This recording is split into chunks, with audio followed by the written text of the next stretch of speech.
Start by saying no to everything. I say no to everything. I don't have a calendar. So when people say, how about such and such time? I'm like, well, I would have to either set an alarm for it or I would have to remember it. So that way, unless I really, really badly want to do it, I just can't even do it. So the maximum number of meetings I can have per day is one, because that's all I can remember or all I'm willing to set an alarm for. Second, I push everything asynchronous and unscheduled. That's why I built this app, or at least one of the key motivators why I built this app. My mottos are better bored than busy, and the overscheduled life isn't worth living. The world is full of opportunity. You just have to be available, time, mental space to grab it. And when you grab it, you're going to be sorry you grabbed it, because now there's 1,000 other things you can't grab. So you only want to grab the ones that really, really, really appeal to you. So it has to bring you out of retirement, essentially. But you do need something to focus on, because if you don't, what are you going to do all day? You'll just drink yourself to death or do stupid things. It does mean that you have to unschedule your entire life around you. I see many parents whose children's lives are scheduled, and then they try to live an unscheduled life. It doesn't work. If your children have school times, nap times, play times, times when they have to eat, times when they have to go to bed, then your own life will be scheduled as well.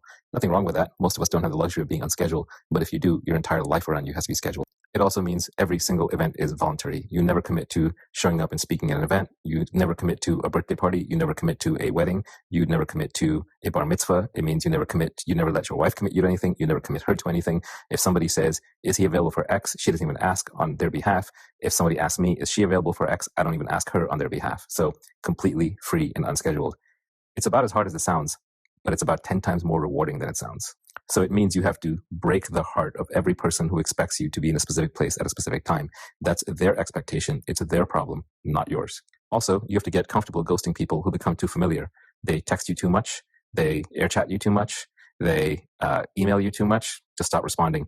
The monkey on their back that they're trying to put on yours is not your problem. You just have to be comfortable walking away with no remorse. So it helps if you're happy with yourself and being by yourself. The irony is, the happier you are being by yourself, the less you will be by yourself, because the more people will want to be with you. You'll never have to spend a moment alone if you don't want to, but if you want to, it's always there for you by default. And all greatness comes from solitude. So if you have the time to get bored, then you can tinker on things you're genuinely interested in for their own sake, and then perhaps you have a chance of discovering something new. And even if you don't, the time was well spent. It wasn't spent with any outcome in mind. All outcomes are kind of pointless anyway, because we all know how this story ends. When you look back on your life in that final moment, you will wish that you'd spent more time on the timeless and less time on the temporary. And there are very, very few timeless things. Hug everybody. That's it. Good night. Thank you.